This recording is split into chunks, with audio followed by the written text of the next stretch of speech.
जय हिंद दोस्तों, Sandeep tricky math special YouTube channel में आप सभी का स्वागत है।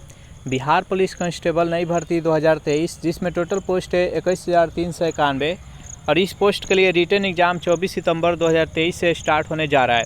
ये सेट नंबर 3 है। सेट नंबर 1 और 2 नहीं देखे होंगे तो इसके लिए प्लेलिस्ट बना दी है, वहाँ से आकर आप देख सकते हैं। इसमें 50 अति महत्वपूर्ण प्रश्न देखने वाले हैं, तो इस वीडियो को अंत तक देखिएगा। वीडियो स्टार्ट करते हुए चलते हैं हम प्रश्न की तरफ। पहला प्रश्न है आपके सामने, संविधान के किस अनुच्छेद के प्रावधान के अंतर्गत भारत सरकार द्वारा भारत रत्न, पद्म विभूषण आदि अलंकार प्रदान किए जाते हैं?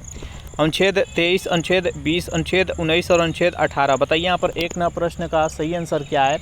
तो जो भी कैंडिडेट यहाँ पर ऑप्शन नंबर डी के साथ जा रहे हैं, अनुच्छेद 18 बता रहे हैं, बिल्कुल ही सही जवाब है। नेक्स्ट क्वेश्चन देखते हैं यहाँ पर। सेकेंड प्रश्न है आपके सामने कि कपूर के छोटे छोटे टुकड़े जल की सतह पर क्यों नाचते हैं? पृष्ठ तनाव के कारण, संयाता के कारण, कपूर का यह गुण है, जल के घनत्व के कारण। बताइए यहाँ पर सेकेंड प्रश्न का सही आंसर क्या है। तो कपूर के छोटे छोटे टुकड़े जल की सतह पर क्यों तैरते हैं? तो पृष्ठ तनाव के कारण। जो भी कैंडिडेट यहाँ पर ऑप्शन नंबर ए के साथ जा रहे हैं, बिल्कुल ही सही जवाब है। नेक्स्ट यहाँ पर तीन प्रश्न है आपके सामने कि आयन मंडल के निम्नलिखित परतों में से किसे केनली हेविसाइड परत कहते हैं? चारों ऑप्शन देख लीजिए और बताइए यहाँ पर तीन प्रश्न का सही आंसर क्या है। तो जो भी कैंडिडेट यहाँ पर ऑप्शन नंबर बी के साथ जा रहे हैं, ई परत बता रहे हैं, बिल्कुल ही सही जवाब है। नेक्स्ट यहाँ पर चार नंबर प्रश्न है कि जब पानी में नमक मिलाया जाता है तो निम्नलिखित में से कौन सा परिवर्तन होता है? ये चारों ऑप्शन देख लीजिए और बताइए यहाँ पर चार नंबर प्रश्न का सही आंसर क्या है। तो जब पानी में नमक मिलाया जाता है तो उसका क्वथनांक है जो कि बढ़ता है तथा जमाव बिंदु है जो कि घटता है। जो भी कैंडिडेट यहाँ पर ऑप्शन नंबर एक के साथ जा रहे हैं, बिल्कुल ही सही जवाब है। नेक्स्ट यहाँ पर पाँच नंबर प्रश्न है, हेनले का लूप का कार्य संबंधित है? चारों ऑप्शन देख लीजिए और बताइए यहाँ पर पाँच नंबर प्रश्न का सही आंसर क्या है। हेनले का लूप का कार्य संबंधित है किससे? तो उत्सर्जन तंत्र से। जो भी कैंडिडेट यहाँ पर ऑप्शन नंबर ए के साथ जा रहे हैं, बिल्कुल ही सही जवाब है। चलिए नेक्स्ट यहाँ पर छः नंबर प्रश्न है, किस गवर्नर जनरल ने अपने को बंगाल का शेर कहा था? चारों ऑप्शन देख लीजिए और बताइए यहाँ पर छः नंबर प्रश्न का सही आंसर क्या है। किस गवर्नर जनरल ने अपने को बंगाल का शेर कहा था? तो लॉर्ड बेलेजली ने। जो भी कैंडिडेट यहाँ पर ऑप्शन नंबर ए के साथ जा रहे हैं, बिल्कुल ही सही जवाब है। नेक्स्ट यहाँ पर सात नंबर प्रश्न है कि वर्धानता को किस लेंस से दूर किया जा सकता है? अवतल लेंस से, उत्तल लेंस से, बेलनाकार लेंस से और डी है इनमें से कोई नहीं। बताइए यहाँ पर सात नंबर प्रश्न का सही आंसर क्या है। तो देखिए, वर्धानता जो रोग होता है ये अनुवांशिक रोग होता है। इसमें क्या होता है कि लाल और हरा में उसको रंग में डिफरेंस नहीं पता चलता है। तो ये जन्मजात रोग है, तो इसमें किसी भी लेंस के द्वारा इसको ठीक नहीं किया जा सकता। इसका right answer option number D, इनमें से कोई नहीं। अवतल लेंस के द्वारा निकट दृष्टि दोष को दूर किया जाता है और उत्तल लेंस के द्वारा दूर दृष्टि दोष को दूर किया जाता है। बेलनाकार लेंस से ज़्यादा दूरदर्शिता को दूर किया जाता है। नेक्स्ट यहाँ पर आठ नंबर प्रश्न है आपके सामने, पृथ्वी के सौर विकिरण से परावर्तित मात्रा को क्या कहते हैं? चारों ऑप्शन देख लीजिए और बताइए यहाँ पर आठ नंबर प्रश्न का सही आंसर क्या है। तो जो भी कैंडिडेट यहाँ पर ऑप्शन नंबर सी के साथ जाना है, एल्बिडो बता रहे हैं, बिल्कुल ही सही जवाब है। चलिए नेक्स्ट यहाँ पर नौ नंबर प्रश्न है आपके सामने कि संविधान सभा के स्थायी अध्यक्ष के रूप में किसे निर्वाचित किया गया था? चारों ऑप्शन देख लीजिए और बताइए यहाँ पर नौ नंबर प्रश्न का सही आंसर क्या है। तो संविधान सभा के स्थायी अध्यक्ष के रूप में किसे निर्वाचित किया गया था? तो डॉक्टर राजेंद्र प्रसाद को। कब? तो 11 दिसंबर 1946 ईस्वी को। नेक्स्ट क्वेश्चन देखते हैं यहाँ पर 10 नंबर प्रश्न है कि निम्नलिखित में से नदियों की लंबाई का सही अवरोही क्रम को लिखे। यानी कौन सा अवरोही क्रम, यानी घटते क्रम, यानी सबसे अधिक डिस्टेंस, उसके बाद उससे कम, उससे कम। तो देखिए, सबसे अधिक लंबाई ब्रह्मपुत्र की, उसके बाद गंगा की, गोदावरी को, नर्मदा की। इसका राइट आंसर है ऑप्शन नंबर ए। सेशन आप लोग को अच्छा लग रहा है तो वीडियो को लाइक कर दीजिए, अपने दोस्तों के पास शेयर कर दीजिए। और जो भी कैंडिडेट अभी तक इस चैनल को सब्सक्राइब नहीं किए होंगे तो चैनल को फटाफट सब्सक्राइब कर लीजिए। नेक्स्ट यहाँ पर 11वां प्रश्न है आपके सामने कि मानव शरीर, यानी जो मानव शरीर है वो शुष्क की अवस्था में विद्युत प्रतिरोध के परिणाम की कोटि क्या होती है? चारों ऑप्शन देख लीजिए और बताइए यहाँ पर 11वां प्रश्न का सही आंसर क्या है। तो 10 के पावर 6 ओम। जो भी कैंडिडेट यहाँ पर ऑप्शन नंबर सी के साथ जा रहे हैं, बिल्कुल ही सही जवाब है। नेक्स्ट यहाँ पर 12वां प्रश्न है, इंडियन नेशनल कांग्रेस की प्रथम महिला अध्यक्ष कौन थी? चारों ऑप्शन देख लीजिए और बताइए यहाँ पर 12वां प्रश्न का सही आंसर क्या है। तो इंडियन नेशनल कांग्रेस के प्रथम महिला अध्यक्ष की बात की जाए तो श्रीमती एनी बेसेंट। कब? तो 1917 ईस्वी में। अगर पूछा जाए कि भारतीय प्रथम महिला अध्यक्ष कौन थी तो सरोजिनी नायडू, जो कि 1925 में बनी थी। नेक्स्ट क्वेश्चन देखते हैं। और इंडियन नेशनल कांग्रेस का स्थापना कब हुआ था? तो 1885 में एओ ह्यूम के द्वारा। बोमेश चंद्र बनर्जी इसका पहला अध्यक्ष थे और अधिवेशन कहाँ था? बॉम्बे था। नेक्स्ट क्वेश्चन देखते हैं। यहाँ पर 13वां प्रश्न है कि मूत्र का पीला रंग किसकी मौजूदगी के कारण होता है? चारों ऑप्शन देख लीजिए और बताइए यहाँ पर इस प्रश्न का सही आंसर क्या है। मूत्र का पीला रंग किसके मौजूदगी के कारण होता है? तो यूरोक्रोम के कारण। जो भी कैंडिडेट यहाँ पर ऑप्शन नंबर डी के साथ जा रहे हैं बिल्कुल ही सही जवाब है। नेक्स्ट यहाँ पर 14वां प्रश्न है कि हिडकल परियोजना किस नदी पर स्थित है? चारों ऑप्शन देख लीजिए और बताइए यहाँ पर 14वां प्रश्न का सही आंसर क्या है। हिडकल परियोजना किस नदी पर स्थित है? तो ये घाटप्रभा पर। जो भी कैंडिडेट यहाँ पर ऑप्शन नंबर ए के साथ जा रहे हैं बिल्कुल ही सही जवाब है। चलिए नेक्स्ट यहाँ पर 15वां प्रश्न है, राष्ट्रपति का चुनाव लड़ने की अधिकतम आयु कितनी होती है? चारों ऑप्शन देख लीजिए और बताइए यहाँ पर 15वां प्रश्न का सही आंसर क्या है। देखिए, राष्ट्रपति का चुनाव लड़ने के लिए जो अधिकतम आयु के कोई सीमा नहीं होती है, न्यूनतम आयु 35 वर्ष होनी चाहिए। नेक्स्ट यहाँ पर 16वां प्रश्न है कि ऑटो हॉन ने अणु बम या परमाणु बम की खोज निम्न सिद्धांत के आधार पर की थी। चारों ऑप्शन देख लीजिए और बताइए यहाँ पर 16वां प्रश्न का सही आंसर क्या है। तो नाभिकीय विखंडन। जो भी कैंडिडेट यहाँ पर ऑप्शन नंबर बी के साथ जा रहे हैं बिल्कुल ही सही जवाब है। नेक्स्ट यहाँ पर 17वां प्रश्न है आपके सामने कि मानव शरीर की किस ग्रंथि को मास्टर ग्रंथि कहा जाता है? बताइए इस प्रश्न का सही आंसर क्या है। तो मानव शरीर के किस ग्रंथि को मास्टर ग्रंथि कहा जाता है? तो पीयूष ग्रंथि को। जो भी कैंडिडेट यहाँ पर ऑप्शन नंबर सी के साथ जा रहे हैं बिल्कुल ही सही जवाब है। और अग्नाशय को कौन सा ग्रंथि कहा जाता है? तो इसे मिश्रित ग्रंथि कहा जाता है। नेक्स्ट क्वेश्चन देखते हैं। यहाँ पर 18वां प्रश्न है कि बुक्सा बाग परियोजना भारत के किस राज्य में स्थित है? मध्य प्रदेश, राजस्थान, पश्चिम बंगाल और गुजरात। बताइए यहाँ पर 18वां प्रश्न का सही आंसर क्या है। बुक्सा बाग परियोजना ये किस राज्य में है? तो ये पश्चिम बंगाल में है। जो भी कैंडिडेट यहाँ पर ऑप्शन नंबर डी के साथ जा रहे हैं बिल्कुल ही सही जवाब है। नेक्स्ट यहाँ पर 19वां प्रश्न है आपके सामने, देश की प्रथम महिला लोकसभा के अध्यक्ष का नाम क्या है? सोनिया गांधी, मीरा कुमार और सुषमा स्वराज और नजमा हेपतुल्ला। बताइए यहाँ पर 19वां प्रश्न का सही आंसर क्या है। देश की प्रथम लोकसभा का अध्यक्ष महिला कौन थी? तो जो भी कैंडिडेट यहाँ पर ऑप्शन नंबर बी के साथ जा रहे हैं मीरा कुमार बता रहे हैं बिल्कुल ही सही जवाब है। नेक्स्ट यहाँ पर 20वां प्रश्न है कि अम्ल और भस्म को जब अपक्रिया कराते हैं तो क्या बनता है? जल्दी से बताइए यहाँ पर 20वां प्रश्न का सही आंसर क्या है। तो जब अम्ल और भस्म को अपक्रिया कराते हैं तो लवण का निर्माण होता है। जो भी कैंडिडेट ऑप्शन नंबर बी के साथ जा रहे हैं बिल्कुल ही सही जवाब है। अगर इस सेशन का आपको पीडीएफ चाहिए तो इसके लिए टेलीग्राम ग्रुप बना दिए, जिसका लिंक इसी वीडियो के नीचे डिस्क्रिप्शन में मिल जाएगा। वहां से ज्वाइन करके इसका पीडीएफ डाउनलोड कर सकते हैं। 21वां प्रश्न है कि अयोध्या किस नदी के तट पर अवस्थित है? फल्गु नदी, गंगा, सरयू और यमुना। बताइए यहाँ पर 21वां प्रश्न का सही आंसर क्या है। अयोध्या किस नदी के किनारे स्थित है? तो सरयू नदी। जो भी कैंडिडेट यहाँ पर ऑप्शन नंबर सी के साथ जा रहे हैं बिल्कुल ही सही जवाब है। नेक्स्ट यहाँ पर 22वां प्रश्न है आपके सामने कि संसार का सबसे बड़ा परितंत्र है? घास स्थल, बड़ी झीलें, सागर और वन। बताइए यहाँ पर 22वां प्रश्न का सही आंसर क्या है। तो देखिए, पूरे पृथ्वी के जो 71% है इस पर क्या है? तो जल है, तो सागर है। सबसे बड़ा परितंत्र क्या है? तो सागर है। जो भी कैंडिडेट यहाँ पर ऑप्शन नंबर सी के साथ जा रहे हैं बिल्कुल ही सही जवाब है। नेक्स्ट यहाँ पर 23वां प्रश्न है आपके सामने, निम्नलिखित लेखों में से किस लेख का शाब्दिक अर्थ होता है? आपका अधिकार क्या है? बंदी प्रत्यक्षीकरण, उत्प्रेषण लेख, अधिकार परीक्षा लेख और प्रतिषेध लेख। बताइए यहाँ पर 23वां प्रश्न का सही आंसर क्या है। तो अधिकार परीक्षा लेख। जो भी कैंडिडेट यहाँ पर ऑप्शन नंबर सी के साथ जा रहे हैं बिल्कुल ही सही जवाब है। नेक्स्ट यहाँ पर 24वां प्रश्न है कि किसने पाटलिपुत्र को पोलीब्रोथा कहा? चारों ऑप्शन देख लीजिए और बताइए यहाँ पर 24वां प्रश्न का सही आंसर क्या है। किसने पाटलिपुत्र को पोलीब्रोथा कहा था? तो मेगास्थनीज ने। जो भी कैंडिडेट यहाँ पर ऑप्शन नंबर ए के साथ जा रहे हैं बिल्कुल ही सही जवाब है। नेक्स्ट यहाँ पर 25वां प्रश्न है कि सन 2021 में कौन सी राष्ट्रीय जनगणना होगी?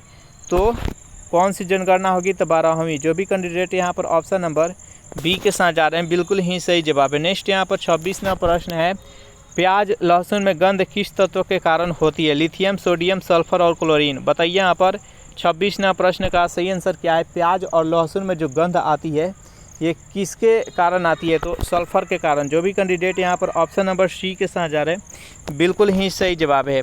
नेक्स्ट यहाँ पर 27वां प्रश्न है, गुप्त काल में उत्तर भारतीय व्यापार निम्नलिखित किस एक पतन से संचालित होता था। चारों ऑप्शन देख लीजिए, बताइए यहाँ पर 27वां प्रश्न का सही आंसर क्या है, तो ताम्र लिप्ति से। जो भी कैंडिडेट यहाँ पर ऑप्शन नंबर ए के साथ जा रहे हैं बिल्कुल ही सही जवाब है। नेक्स्ट यहाँ पर 28वां प्रश्न आपके सामने, भारत सरकार अधिनियम 1858 की विशेषताओं में से शामिल है। चारों ऑप्शन देख लीजिए और बताइए यहाँ पर 28वां प्रश्न का सही आंसर क्या है। तो जो भी कैंडिडेट यहाँ पर ऑप्शन नंबर डी के साथ, उपयुक्त सभी यानी कंपनी शासन की जगह ताज का शासन लाया जाना, खुली प्रतियोगिता प्रणाली का सुनिश्चितीकरण करना, भारत की सेक्रेटरी ऑफ स्टेट के नए पद का सृजन। इसका right answer option number D. Next यहाँ पर 29वां प्रश्न आपके सामने कि शाहजहाँ का मूल नाम था। चारों ऑप्शन देख लीजिए, बताइए यहाँ पर 29वां प्रश्न का सही आंसर क्या है। तो देखिए, शाहजहाँ का जो मूल नाम था वो खुर्रम था। जो भी कैंडिडेट यहाँ पर ऑप्शन नंबर ए के साथ जा रहे हैं बिल्कुल ही सही जवाब है। नेक्स्ट क्वेश्चन देखते हैं। यहाँ पर 30वां प्रश्न है कि असवान बांध किस नदी पर स्थित है। अमेजन नदी, नील नदी, राइन नदी और इरावती नदी। बताइए यहाँ पर 30वां प्रश्न का सही आंसर क्या है। तो आसवान जो बांध है ये किस नदी पर स्थित है, तो ये नील नदी पर है। जो भी कैंडिडेट यहाँ पर ऑप्शन नंबर बी के साथ जा रहे हैं बिल्कुल ही सही जवाब है। नेक्स्ट यहाँ पर 31वां प्रश्न है कि भारत में सहायक संधि का जन्मदाता या आविष्कारक था। Dupleix, lord Wellesley, lord Dalhousie और इनमें से कोई नहीं। बताइए यहाँ पर 31वां प्रश्न का सही आंसर क्या है। तो सहायक संधि का जन्मदाता या आविष्कारक कौन था, तो डुप्ले था। जो भी कैंडिडेट यहाँ पर ऑप्शन नंबर ए के साथ जा रहे हैं बिल्कुल ही सही जवाब है। और सहायक संधि किसने अपनाया था, तो लॉर्ड बेलेजली ने। नेक्स्ट क्वेश्चन देखते हैं। यहाँ पर 32वां प्रश्न है कि संसद द्वारा राष्ट्रीय संकट का अनुमोदन करने की समय सीमा क्या है। 1 मास, 2 मास, 3 मास और 6 मास। बताइए यहाँ पर 32वां प्रश्न का सही आंसर क्या है।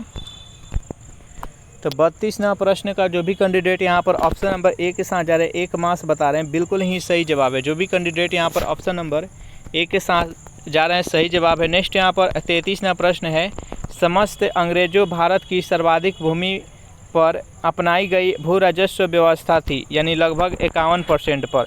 अस्थायी बंदोबस्त, रैयतवारी व्यवस्था, महलवारी व्यवस्था, डी है इनमें से कोई नहीं। बताइए यहाँ पर 33वां प्रश्न का सही आंसर क्या है।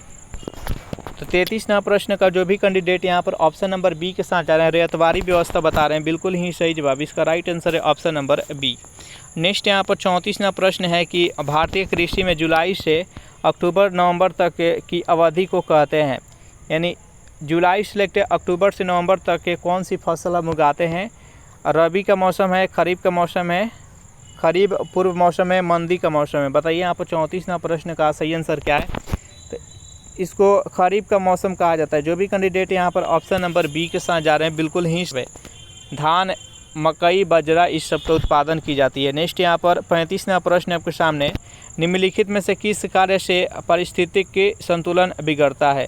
लकड़ी काटना से, सामाजिक वानिकी से, वन महोत्सव से, वन रोपण से। बताइए यहाँ पर 35वां प्रश्न का सही आंसर क्या है। तो किस कारण से पारिस्थितिकी संतुलन बिगड़ता है, तो लकड़ी या पेड़ पौधा काटने से। जो भी कैंडिडेट यहाँ पर ऑप्शन नंबर ए के साथ जा रहे हैं बिल्कुल ही सही जवाब है। नेक्स्ट यहाँ पर 36वां प्रश्न है आपके सामने कि विक्रम साराभाई अंतरिक्ष केंद्र कहाँ पर स्थित है। त्रिवेंद्रम में, श्रीहरिकोटा में, बेंगलोर में, अहमदाबाद में। बताइए यहाँ पर 36वां प्रश्न का सही आंसर क्या है। विक्रम साराभाई अंतरिक्ष केंद्र कहाँ पर स्थित है, तो त्रिवेंद्रम में। जो भी कैंडिडेट यहाँ पर ऑप्शन नंबर ए के साथ जा रहे हैं बिल्कुल ही सही जवाब है। नेक्स्ट यहाँ पर 37वां प्रश्न है आपके सामने, निम्नलिखित में से कौन सा सुमिलित नहीं है। एम पांडुरंग प्रार्थना समाज, दयानंद सरस्वती आर्य समाज, राजा राम मोहन राय आदि ब्रह्म समाज और स्वामी विवेकानंद रामकृष्ण मिशन। तो यहाँ पर देखिए, एम पांडुरंग प्रार्थना समाज बिल्कुल सही है, दयानंद सरस्वती आर्य समाज ये भी सही है, स्वामी विवेकानंद रामकृष्ण मिशन ये भी सही है, और यहाँ पर जो राजा राम मोहन राय आदि लगा दिया गया है जो कि गलत है। ब्रह्म समाज के संस्थापक थे राजा राम मोहन राय। इसका राइट आंसर है ऑप्शन नंबर सी। नेक्स्ट यहाँ पर 38वां प्रश्न आपके सामने, किस प्रधानमंत्री के कार्यकाल में दल बदल विरोधी अधिनियम पारित किया गया था। चारों ऑप्शन देख लीजिए और बताइए यहाँ पर 38वां प्रश्न का सही आंसर क्या है। तो देखिए, 92वें संविधान संशोधन के तहत 1985 ईस्वी में दल बदल कानून है जो कि पारित किया गया था, और उस टाइम भारत के प्रधानमंत्री कौन थे, तो राजीव गांधी थे। जो भी कैंडिडेट यहाँ पर ऑप्शन नंबर सी के साथ जा रहे हैं बिल्कुल ही सही जवाब है। नेक्स्ट यहाँ पर 39वां प्रश्न है, 1857 के संदर्भ में किसने कहा था ब्रिटिश शासन को उखाड़ फेंकने के लिए भारतीय जनता की क्रांति? Karl Marx, RC. मजूमदार, एस.एन. सेन और डी. इनमें से कोई नहीं। बताइए यहाँ पर 39वां प्रश्न का सही आंसर क्या है? तो कार्ल मार्क्स। जो भी कैंडिडेट यहाँ पर ऑप्शन नंबर ए के साथ जा रहे हैं बिल्कुल ही सही जवाब है। नेक्स्ट यहाँ पर 40वां प्रश्न है कि 1 रुपये के नोट पर हस्ताक्षर होते हैं किसके द्वारा 1 रुपये के नोट पर हस्ताक्षर किए जाते हैं? तो वित्त मंत्रालय के सचिव। जो भी कैंडिडेट यहाँ पर ऑप्शन नंबर सी के साथ जा रहे हैं बिल्कुल ही सही जवाब है। नेक्स्ट यहाँ पर 41वां प्रश्न है कि गुट निरपेक्ष आंदोलन का प्रथम शिखर सम्मेलन कब हुआ था? चारों ऑप्शन देख लीजिए और बताइए यहाँ पर 41वां प्रश्न का सही आंसर क्या है? तो गुट निरपेक्ष आंदोलन का प्रथम शिखर सम्मेलन 1961 में हुआ था। जो भी कैंडिडेट यहाँ पर ऑप्शन नंबर सी के साथ जा रहे हैं बिल्कुल ही सही जवाब है। नेक्स्ट यहाँ पर 42वां प्रश्न है आपके सामने, किस उच्च न्यायालय का अधिकार क्षेत्र सबसे अधिक है? गुवाहाटी उच्च न्यायालय, इलाहाबाद उच्च न्यायालय, पंजाब तथा हरियाणा उच्च न्यायालय, कलकत्ता उच्च न्यायालय। बताइए यहाँ पर 42वां प्रश्न का सही आंसर क्या है? तो 42वां प्रश्न का जो भी कैंडिडेट यहाँ पर ऑप्शन नंबर ए के साथ जा रहे हैं गुवाहाटी उच्च न्यायालय बता रहे हैं बिल्कुल ही सही जवाब है। नेक्स्ट यहाँ पर 43वां प्रश्न है, गीता रहस्य नामक ग्रंथ किसके द्वारा लिखा गया है? महात्मा गांधी के द्वारा, बाल गंगाधर तिलक के द्वारा, विनोबा भावे के द्वारा, गोपाल कृष्ण गोखले के द्वारा। बताइए यहाँ पर 43वां प्रश्न का सही आंसर क्या है? गीता रहस्य नामक ग्रंथ किसके द्वारा लिखा गया है? तो 43वां प्रश्न का जो भी कैंडिडेट यहाँ पर ऑप्शन नंबर बी के साथ जा रहे हैं बाल गंगाधर तिलक बता रहे हैं बिल्कुल ही सही जवाब है। नेक्स्ट यहाँ पर 44वां प्रश्न है कि हिरोशिमा पर अणु बम कब गिराया गया था? चारों ऑप्शन देख लीजिए और बताइए यहाँ पर 44वां प्रश्न का सही आंसर क्या है? तो अमेरिका के द्वारा जो एक शहर था जापान का हिरोशिमा, उस पर 6 अगस्त 1945 को परमाणु बम गिराया गया था। इसका राइट आंसर है ऑप्शन नंबर बी। और इसके 3 दिन बाद 9 अगस्त 1945 को उसके दूसरी शहर नागासाकी पर परमाणु बम गिराया गया था। नेक्स्ट यहाँ पर 45वां प्रश्न है कि व्यक्तिगत सत्याग्रह में विनोबा भावे को प्रथम सत्याग्रही चुना गया था, दूसरा सत्याग्रही कौन था? चारों ऑप्शन देख लीजिए, बताइए यहाँ पर 45वां प्रश्न का सही आंसर क्या है? तो दूसरा सत्याग्रही पंडित जवाहरलाल नेहरू थे। जो भी कैंडिडेट यहाँ पर ऑप्शन नंबर बी के साथ जा रहे हैं बिल्कुल ही सही जवाब है। नेक्स्ट यहाँ पर 46वां प्रश्न है, सियाल, सीमा तथा नीफे के रूप में भूगर्भ का विभाजन किसने दिया था? वैंडर ने, डेली ने, होम्स ने और स्वेस ने। बताइए यहाँ पर इस प्रश्न का सही आंसर क्या है? तो जो भी कैंडिडेट यहाँ पर ऑप्शन नंबर डी के साथ जा रहे हैं स्वेस बता रहे हैं बिल्कुल ही सही जवाब है। नेक्स्ट यहाँ पर 47वां प्रश्न है कि भारतीय रिजर्व बैंक का राष्ट्रीयकरण कब किया गया था? चारों ऑप्शन देख लीजिए और बताइए यहाँ पर 47वां प्रश्न का सही आंसर क्या है? तो भारतीय रिजर्व बैंक यानी आरबीआई का राष्ट्रीयकरण कब किया गया था? तो 1949। जो भी कैंडिडेट यहाँ पर ऑप्शन नंबर सी के साथ जा रहे हैं बिल्कुल ही सही जवाब। नेक्स्ट यहाँ पर 48वां प्रश्न है, एस्टेरॉयड बेल्ट निम्नलिखित में से किन ग्रहों के बीच स्थित है? बताइए यहाँ पर इस प्रश्न का सही आंसर क्या है? तो बृहस्पति और मंगल ग्रह के बीच में। जो भी कैंडिडेट यहाँ पर ऑप्शन नंबर डी के साथ जा रहे हैं बिल्कुल ही सही जवाब है। चलिए नेक्स्ट यहाँ पर 49वां प्रश्न है आपके सामने, भारतीय रिजर्व बैंक के द्वारा नगद कोष अनुपात में कमी की जाती है, तो इसका साख सृजन पर प्रभाव पड़ता है, वृद्धि होता है या कमी होता है? कोई प्रभाव नहीं पड़ता है और इनमें से कोई नहीं। बताइए यहाँ पर 49वां प्रश्न का सही आंसर क्या है? तो वृद्धि होता है। जो भी कैंडिडेट यहाँ पर ऑप्शन नंबर ए के साथ जा रहे हैं बिल्कुल ही सही जवाब है। नेक्स्ट यहाँ पर 50वां प्रश्न है आपके सामने कि सबसे छोटा उपग्रह कौन सा है? तो सबसे छोटा उपग्रह कौन सा है? तो डिमोस है, जो कि एक मंगल ग्रह का उपग्रह है। जो भी कैंडिडेट यहाँ पर ऑप्शन नंबर ए के साथ जा रहे हैं बिल्कुल ही सही जवाब है। इस प्रकार से सेशन यहीं पर समाप्त हो रहा है। सेशन आप लोगों को कैसा लगा ज़रूर कमेंट करके बताइएगा। सेशन आप लोगों को अच्छा लगा हो तो वीडियो को लाइक कर दीजिए, अपने दोस्तों के पास शेयर कर दीजिए। और जो भी कैंडिडेट अभी तक इस चैनल को सब्सक्राइब नहीं किए होंगे तो चैनल को फटाफट सब्सक्राइब कर लीजिए। और इस सेशन का आपको PDF चाहिए तो इसके लिए टेलीग्राम ग्रुप बना दिए, जिसका लिंक इसी वीडियो के नीचे डिस्क्रिप्शन में मिल जाएगा। वहां से ज्वाइन करके इसका PDF डाउनलोड कर सकते हैं। Thanks for watching this video. मिलते हैं नेक्स्ट वीडियो में।